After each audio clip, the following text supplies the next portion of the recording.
Dussehra is celebrated to mark the victory of good over evil.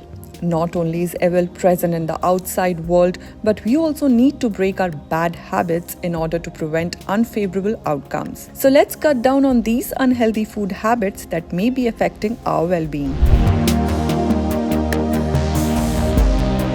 70% of our body is composed of water. It means that water is essential for controlling blood pressure, heart rate, and healthy skin.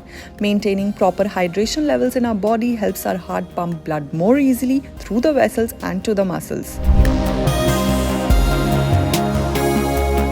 Got late? Let me skip my breakfast. Is this not what we do every day? Breakfast gives you the energy you need to start the day, maintains blood sugar levels at normal levels, fight cravings during the day, reduces the risk of heart disease, sharpens our mind, and enhances focus and productivity. There are lots of weight loss diets wrestling for our attention, and a lot of them would have shown us the outcome. But what happens after the past few days? It will undoubtedly cause nutritional deficiencies and weight gain. There is no quick fix for losing weight. Instead, give your body enough time to do gradually and healthily.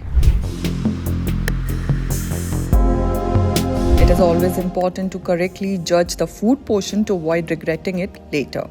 Another type of eating that we need to control is emotional eating. When we are stressed, we usually search for tasty food to help us feel better. Even though it could feel really fantastic at the moment, we might end up inviting a few extra pounds than required.